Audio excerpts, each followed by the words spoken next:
বাজারে কিনা জিনিসের চেয়ে বাসায় পুষে কিছু খাওয়ার কিন্তু মজাই আলাদা। আর আমরা তো মধ্যবিত্ত, সবকিছু তো কিনে খাওয়ার মতন সামর্থ্যও নাই, বাসায় পুষলে কিন্তু খেতে পারি। আসসালামু আলাইকুম সবাইকে, আশা করি সকলে ভালো আছেন। আমি সন্ধ্যা নতুন ব্লগ নিয়ে চলে আসলাম। এক সময় কিন্তু আমার হাঁস পুষার অনেক শখ ছিল, আর এই জিনিসটা যদি পুষার কথা বলা হয় তাহলে কিন্তু পুষতেই হয়। তো গত বছর ছোট ছোট বাচ্চাগুলো নিয়েছিলাম, আর দেখেন কত বড় হয়েছে, মাশাআল্লাহ অনেকগুলো হাঁস হয়েছিল। আমার 3টা বিক্রি করা হয়েছে, আবার 3টা আছে, ভাবছিলাম একটা খাবো। আর বাজারে হাঁসের এত দাম, আমরা তো কিনে খেতে পারবো না, তাই না বলেন? পুষলে কিন্তু আমরা বিক্রিও করতে পারবো, আবার বাসায়ও খেতে পারবো। অনেক সব মানুষই কিন্তু সংসারের জন্য কিছু না কিছু করতে চায়, আর বিশেষ করে গ্রামের মানুষ কিন্তু হাঁস মুরগি বেশি পালন করে।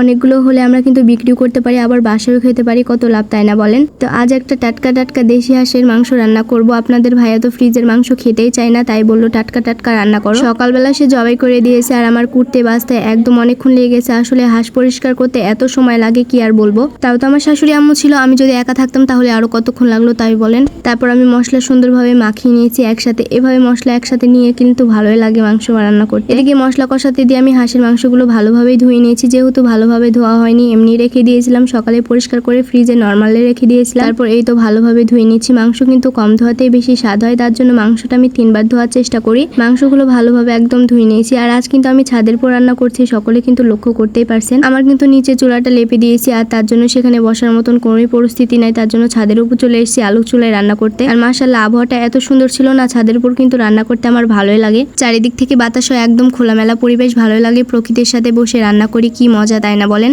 মশলাটা ভালোভাবে কষে নিয়েছি, তারপর কিন্তু আমি মাংসটা দিয়ে দেবো। প্রত্যেক সময় আমি চেষ্টা করি মাংসের মশলা একটু ভালোভাবে কষাতে। প্রত্যেকটা তরকারি কিন্তু মশলাটা ভালোভাবে কষালে রান্নাটাও কিন্তু বেশি স্বাদ হয়, তার জন্য আমি মশলাটা ভালোভাবে কষানোর চেষ্টা করি। আর আবহাওয়াটা কি হয়ে গেছে, থেকে থেকে রোদ লাগছে, আবার থেকে থেকে বাতাস হচ্ছে। যখন রোদ লাগছে তখন তো অসহ্য ধরে যাচ্ছে রান্না করতে, আর যখন কিন্তু বাতাস লাগছে তখন কিন্তু ভালোই লাগছে। কিছু কিছু মানুষের মতো কিন্তু আবহাওয়ার রূপ পাল্টাছে, এই ভালো তো এই খারাপ। আমি একা একা থাকলে কিন্তু বোরিং হতাম। আপনাদের ভাই আছে, তার জন্য দুজন মিলে গল্প করছে। আর ভাবছি ছাদের পরে একটা সুন্দর জায়গা করে নেব রান্না করার কারণ ছাদের পর রান্না করতে আমার বেশ ভালো লাগে, আর আবহাওয়াটা অনেক সুন্দর হয়। মাশাআল্লাহ কালার তো দারুণ আসছে, আর সেন্টটা অনেক সুন্দর লাগছে। আপনাদের ভাইয়া তো বলছে এখনই তো অনেক সুন্দর লাগছে, দেখে মনে হয় খাই ফেলি। আর সত্যি অনেক সুন্দর কালার হয়েছিল। তারপর আমি মনে পড়লো রসুন দিতে মনে নাই। হাঁসের মাংস কিন্তু রসুন দিয়ে ছাড়া ভালোই লাগে না। দেশি হাঁসের মাংস বা দেশি মুরগির মাংস রান্না করলে আমি কিন্তু রসুনটা মাস্ট বি দেবই। আমার তো রসুন খেতে ভালোই লাগে মাংসের সাথে। আপনাদের ভাইয়া তো পছন্দ করে না, কিন্তু আমি অনেক পছন্দ করি, আর যেটা আমি পছন্দ করি সেটা তো না দিলে চলেই না। তারপর আপনার ভাইয়াই তো খোঁড়া নিয়ে হাজির। আমার কষাতে কষাতে তার কিন্তু ক্ষয় লাগবে। যখনই মাংস রান্না করি না কেন, সে যদি থাকে মাংস রান্না করতে করতে থেকে অনেকগুলো খেয়ে ফেলবে,